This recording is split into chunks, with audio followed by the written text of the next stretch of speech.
dia 1º de outubro de 2021.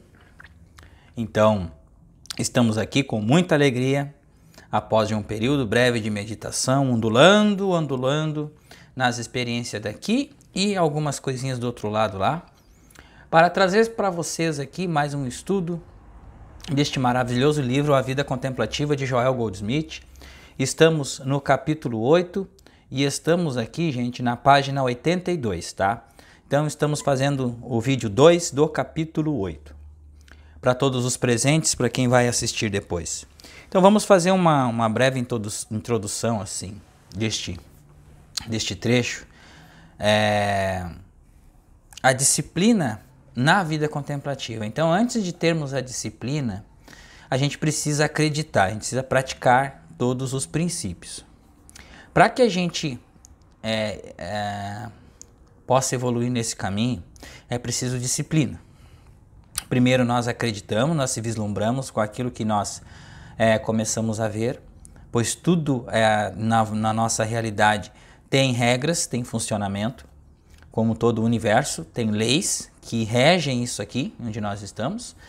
E uma lei principal, gente, assim, que nós temos o nosso livre-arbítrio e nosso direito de escolhas.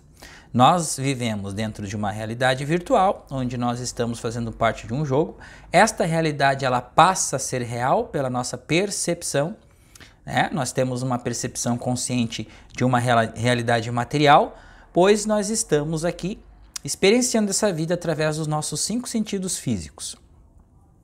Dentro dos 5 sentidos físicos, nós obtemos o nosso afair, que é o livre-arbítrio ou a escolha. Porém, nós estamos neste caminho, né? Como nós vimos no capítulo anterior, o observador, neste capítulo, né? Tá? O observador, a vida contemplativa desenvolve o observador. Por quê? Porque nós vamos meditando e nós vamos nos aprofundando ainda mais neste reino interior, que é o próprio reino do Espírito, gente. Porque se não ficar claro isso, nos estudos aqui que a gente vem falando sobre Joel e sobre os livros de Joel que eles nos passam, que nós temos uma realidade perceptiva que é a material. Essa realidade virtual, ela é intrínseca, regida sobre a lei da entropia, da desordem, porém nós temos o livre-arbítrio da escolha, ou nós escolhemos ficar na desordem, não querer evoluir, ou a gente escolhe evoluir rumo ao amor. Toda evolução, ou seja, toda negentropia, a ordem, é fruto do amor. É ir em direção ao amor, em direção ao fluxo divino do Espírito onipresente, onipotente, onisciente. Tá, gente? Então, a gente não está aqui para explicar Deus, porque Deus é inexplicável. Como nós vimos nos capítulos anteriores aqui, que diz o seguinte, que Deus, os dados de Deus são lançados, né? E Einstein falava isso aí, que ele dizia que Deus não joga dados. Como que Deus não joga dados se existe o período da incerteza de Heisenberg? Como que Deus não joga dados? Porque as probabilidades e as estatísticas estão presentes aqui, porque a gente tem justamente a escolha, o livre-arbítrio. E dentro dessas probabilidades, infinitas possibilidades, nós escolhemos, conscientemente ou não. Então nós temos a escolha. Então a escolha, como o Neil falou, o problema é a escolha. Quando ele se deparou na frente do arquiteto da Matrix, ele disse que a Matrix tem mais de 6.000 anos, ou seja, Matrix tem milhões de anos, foi criada justamente para que nós viéssemos aqui, participássemos deste jogo, e justamente dentro desse jogo, que já foi uma escolha nossa de estar aqui, para evoluir, e dentro deste jogo evoluir rumo ao amor. Porque o amor, ele é incondicional, ele é cooperação, ele é harmonia, alegria e é crescimento e expansão. Dentro da realidade que nós vivemos material, ela é sólida, ela é limitada e ela é o caos, é a guerra, então que gera toda essa questão da evolução. Porque se não existisse a zona do caos, ia ser um mar de... Deixa eu me lembrar a palavra aqui, gente, que vem. Mar de tédio, tá? Ser manifesto nesta vida. Por quê? Porque existia uma zona de conforto sem tamanho aqui. Todo mundo ia ficar parado, ninguém ia se desenvolver, não ia ter o atrito de informações, ou seja, esse conflito que tem entre nós, seres humanos, guerras de informações, todos os acontecimentos, tudo. Seria uma zona de conforto e viveríamos num marasmo total. Então, para que isso não ocorresse, Deus então criou a zona do caos, criou a entropia. Para nós colocarmos energia, ou seja, trocar aquilo que nós temos na consciência, colocar uma nova informação e sustentar essa nova informação na consciência. Isso é trocar a energia, colocar ordem em nossa consciência, para que nós percebamos para que nós tenhamos a percepção consciente deste espírito que é Deus.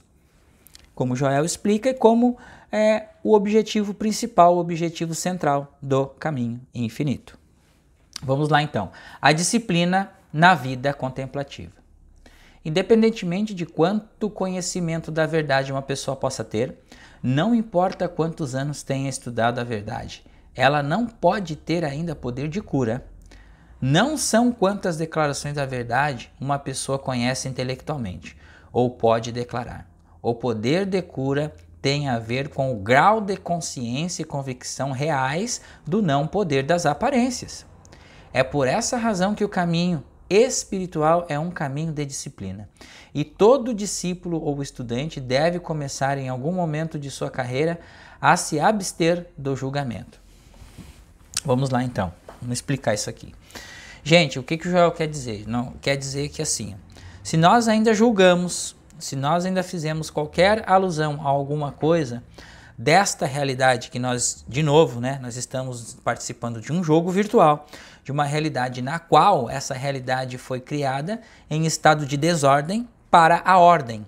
Então, por isso que cresce, é crescimento de dentro para fora. Não é de fora para dentro, é de dentro para fora. É emanação. Então, dentro dessa emanação, quando nós temos a certeza e a convicção, nós não vamos mais nos deparar com os nossos julgamentos, tanto internos como externos. Por exemplo, estudando a verdade, a gente começa a fazer críticas, e nós já fizemos críticas, tá, gente? Então, que fique bem claro isso, que a partir do momento que a gente vai se desenvolvendo, a gente deixa de fazer as críticas, porque nós estamos experienciando a realidade, tá? Então, já nós fizemos críticas, já falamos e refalamos. Então, quando a gente ainda está na crítica, está no ego, que o ego está indignado, a gente não tem o poder da cura. O poder da cura só vem a partir do momento que tanto faz essa realidade aqui, como não faz. Porque não existe o bem e o mal, só existe a harmonia.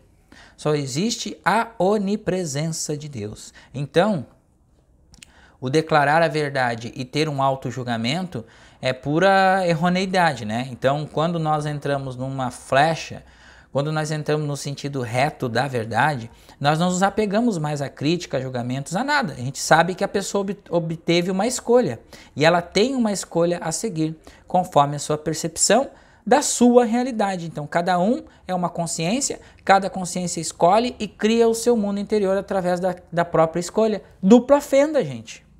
Dupla fenda, complementaridade, onda-partícula e emaranhamento quântico ou campo eletromagnético, que explica o nosso desenvolvimento aqui.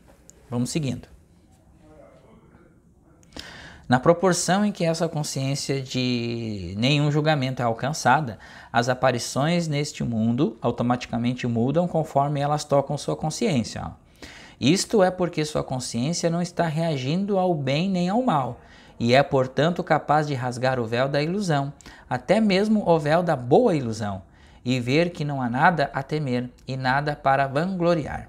Porque o que você está vendo não é a criação espiritual, mas um conceito às vezes bem, às vezes ruim, às vezes rico, às vezes pobre, às vezes saudável, às vezes doente, às vezes vivo, às vezes morto. Mas nada disso é verdade sobre o reino de Deus. A declaração do Mestre: meu reino não é deste mundo, ajuda-nos a nos disciplinar. Imediatamente fechamos tudo o que vemos e ouvimos, percebendo que esse é o mundo, mas não é o meu reino. O reino do Cristo, o reino espiritual, e portanto não amamos, odiamos e nem tememos isso.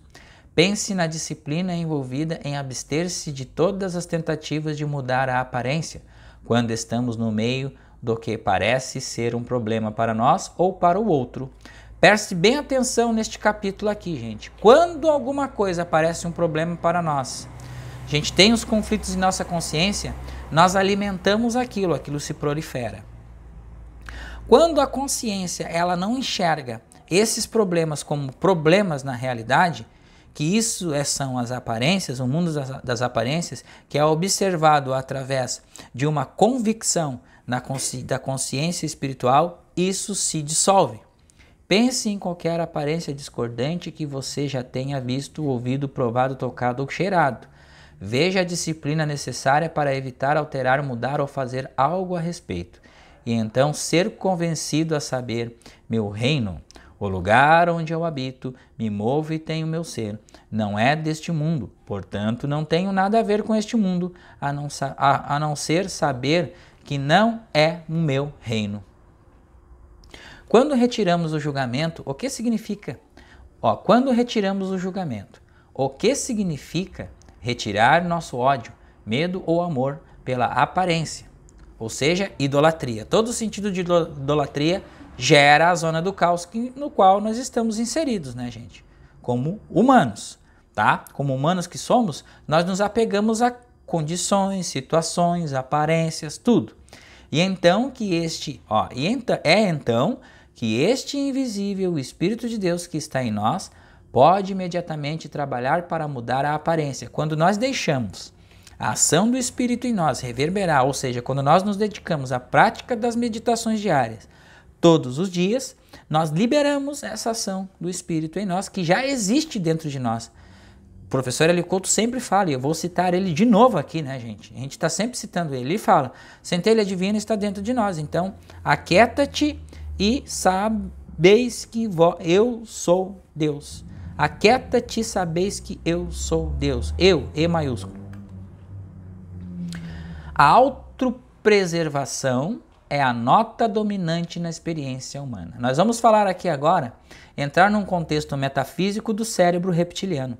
Olha só, gente, aqui as abstrações que nós estamos trazendo. Cérebro reptiliano. Quando os discípulos ficaram com medo por causa da tempestade no mar, eles despertaram o Mestre. Mas ele não tentou parar a tempestade orando a Deus, porque sabia que estava sendo confrontado com uma aparência ilusória. Ele apenas repreendeu o vento e disse ao mar: passe, quieta-te. E o vento cessou. Houve uma grande calma, e os discípulos estavam vendo era algo mais do que uma tempestade, e eles provavelmente não estavam cientes disso, mas estavam vendo uma personalidade própria à parte de Deus. E acima de tudo, talvez estivessem com medo de perder suas vidas. Os discípulos, tomados pelo medo, como estavam, respondiam como a maioria das pessoas, à primeira lei da natureza, a lei da autopreservação, ou seja, cérebro reptiliano, luta ou fuga. Na cena humana, essa lei, se é que podemos dignificá-la pelo nome de lei, é responsável pela maior parte do mal que existe no mundo. Uma pessoa não roubaria se não estivesse tentando preservar seu senso pessoal e humano de vida. Ela rouba porque ela acredita que não tem, que ela não vai poder conquistar, por isso que ela rouba. Então, vai lutar ou vai fugir? Luta ou fuga? Fuga é no roubo. Fuga no beber, fuga no comer, fuga em tudo. Ou vai lutar bravamente, promovendo guerras. É isso, gente. Ela espera evitar a fome ou evitar seu fracasso, evitar a falta e a limitação. Em suma, ela está preservando seu próprio senso humano de identidade. Além de autopreservação está por trás de toda... O que além de autopreservação está por trás de toda a guerra? Os homens chamam isso de patriotismo, porque afirmam que guerras são travadas para preservar a nação, mas uma nação é apenas um grupo de indivíduos e então, em última análise, é a preservação e perpetuação de si mesmo, de suas vidas humanas e suprimentos humanos, que os induzem a entrar em guerra. O horror disso é, no entanto, que as pessoas estão sempre dispostas a sacrificar e mandar seus filhos para serem mortos, contanto que passam a ficar em casa e serem salvos. As crianças não são tão importantes para a maioria das pessoas como elas próprias são. As crianças devem sair e serem mortas, feridas ou ficarem dementes para que outros possam ficar em casa e ter abundância. Na tempestade, então, os discípulos não estavam realmente com medo da tempestade. Que diferença teria uma tempestade para eles se eles não estivessem acreditando que suas vidas estavam em perigo? Quem se importa se o vento é de 40 ou 100 milhas por hora, se não há perigo para a vida? É só quando há o medo da perda da vida que alguém se importa se a tempestade se enfurece ou cessa.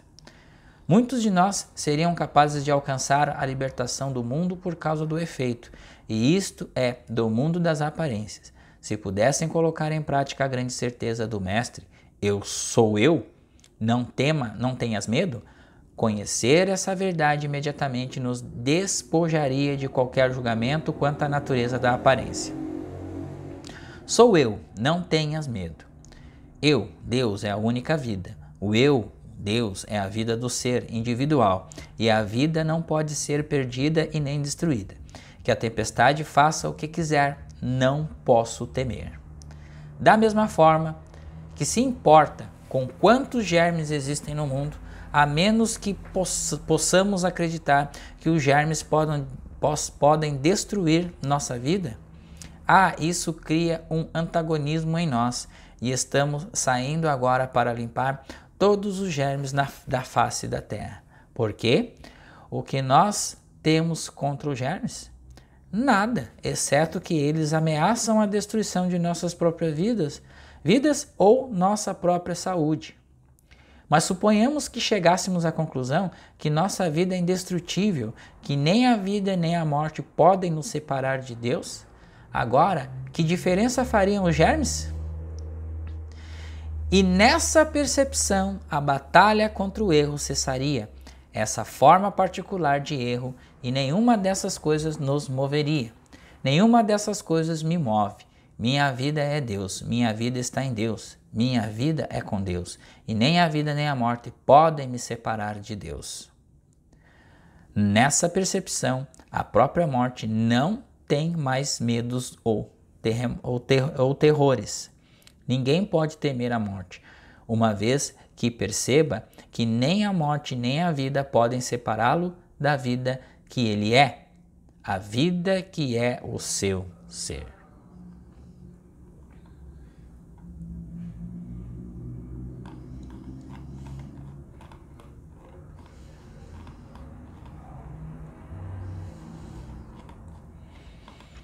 Vamos mais um pouquinho aqui, gente. O desapego de um observador. O próximo subtítulo. Desapego de um observador. Se aceitarmos a declaração do Mestre, meu reino não é deste mundo, não precisamos lutar, remover ou superar nada no mundo externo. Eu sou, não tenhas medo. Eu sou a vida em ti. Eu, Deus, o Espírito de Deus em ti, sou a tua vida, o teu ser, a substância do teu corpo. Quando não temos mais medo de nada no mundo externo, chegamos automaticamente a um estado de consciência que não mais nos se preocupa com as boas aparências ou teme as aparências do mal, mas olha para elas com um sentimento de desapego como espectador de um observador, sem interesse em mudar, melhorar ou destruí-las, apenas com a atitude de um observador. Nessa atitude de um observador, nossos poderes mentais pessoais param e é como se estivéssemos assistindo a um nascer do sol ou a um pôr do sol. Ninguém em sã consciência acredita que pode apressar o nascer do sol ou que possa aumentar sua beleza. Portanto, ao assistir um nascer do sol, um pôr do sol, nos tornamos completamente observadores, observando a natureza no trabalho, observando Deus no trabalho. Nós nunca entramos na cena, nunca procuramos mudar, remover, destruir ou tentar melhorar alguma coisa. Como espectadores, estamos sempre no centro absoluto de nosso próprio ser. Como espectadores, podemos dizer com sinceridade: que lindo pôr do sol! Ou Deus está trazendo um lindo nascer do sol. Tá aqui, gente. Lemos um pouco mais aqui, dentro desse capítulo, né? O desapego de um observador. Então, vendo nascer o pôr do sol, a gente só vai apreciar as belezas de Deus, as belezas do nosso Criador, as belezas do centro que vem do centro do nosso ser. E a gente vai deixando a gente vai contemplando essas coisas que acontecem, né? O vento, a chuva, tá? A noite, o dia, as coisas da vida humana, como por exemplo, trabalho. O trabalho é uma dádiva, o trabalho é o trabalho de Deus. Deus trabalha para nos manter aqui. Esse colapso da função de onda consciente que nos mantém vivos, que nos mantém em comunicação, que nos mantém nesse jogo maravilhoso que é a nossa própria realidade, nessa troca de experiências, nessa expansão de consciência, nesse trocar de informações.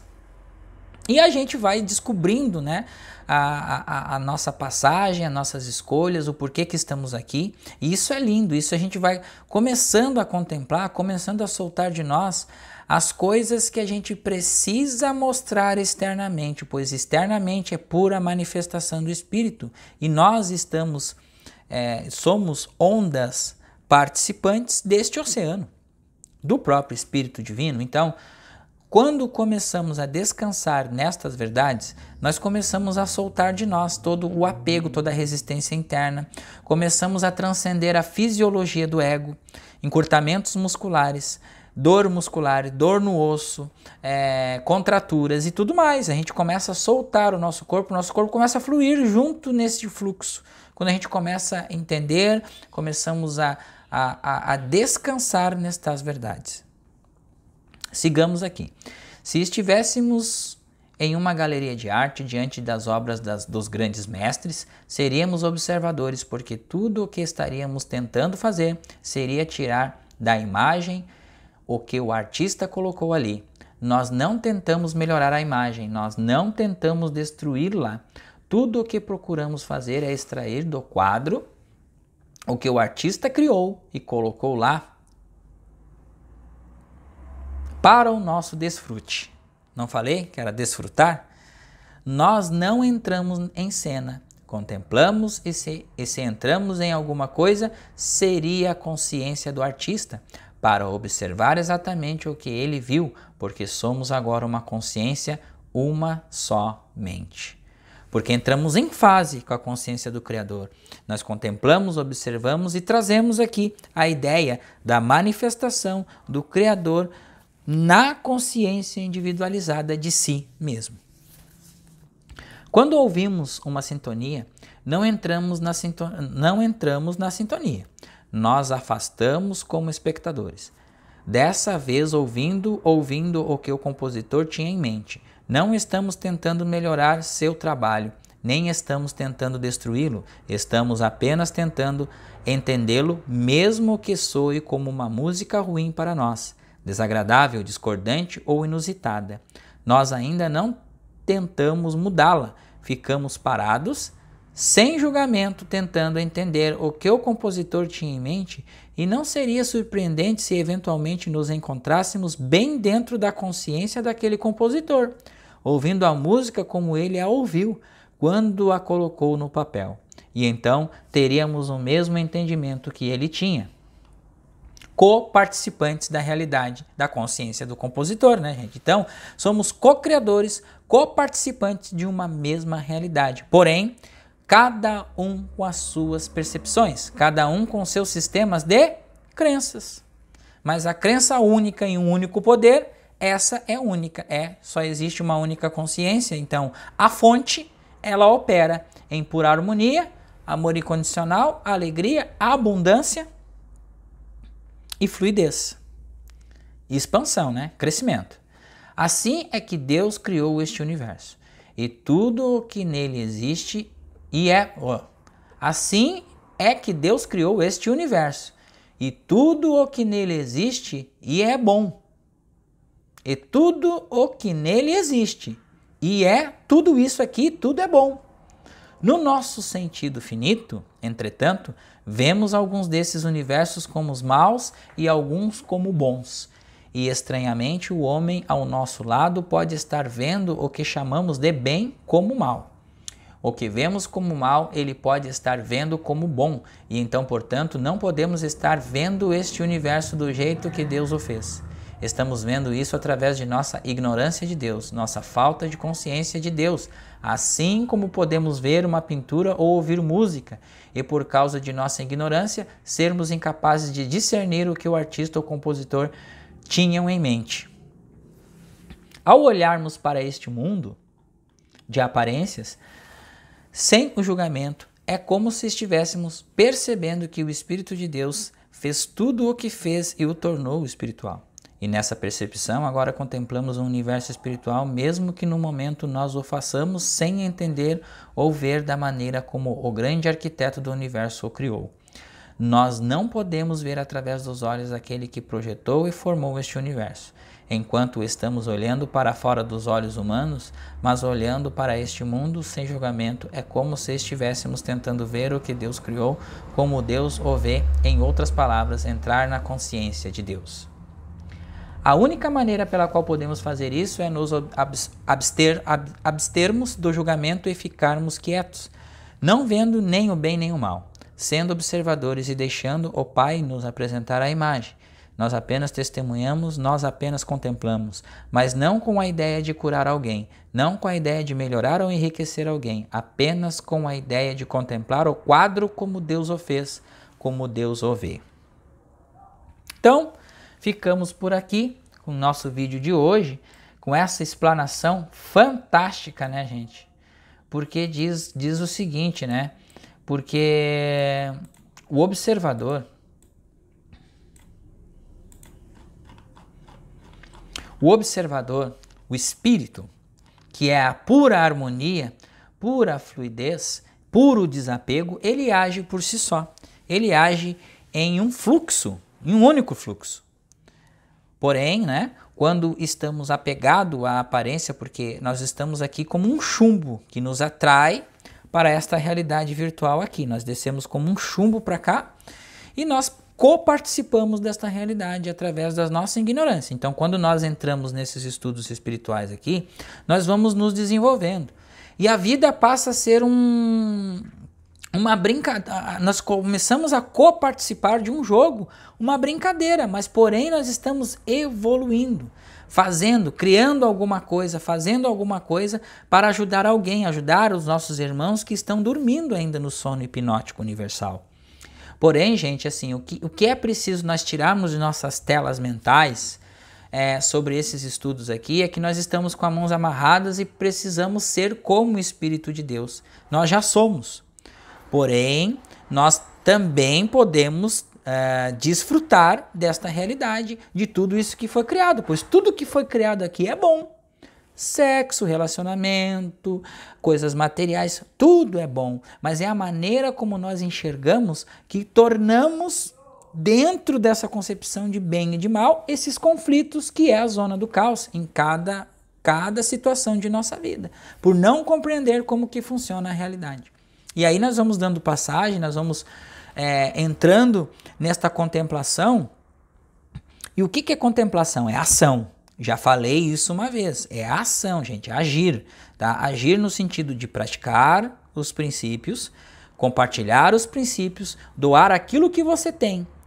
Você tem que sede de estudo? Vamos estudar. Você tem a compreensão e agora você despertou esse desejo de compartilhar? Compartilhe. Comece criando um canal, comece a ler ao vivo, comece a externalizar isso que está dentro de você. Porque aquele que tem, mais lhe será dado. E aquele que não tem, até o que tem lhe será tirado. Então, portanto, se você tem medos estudando. Você tem medos, então tire todos os medos, crie a convicção que você está dentro do oceano desse Espírito que é por amor. Ele não tem julgamento, ele só tem amor incondicional, ele é alegria, ele é abundância, ele é crescimento e crescimento e crescimento e crescimento.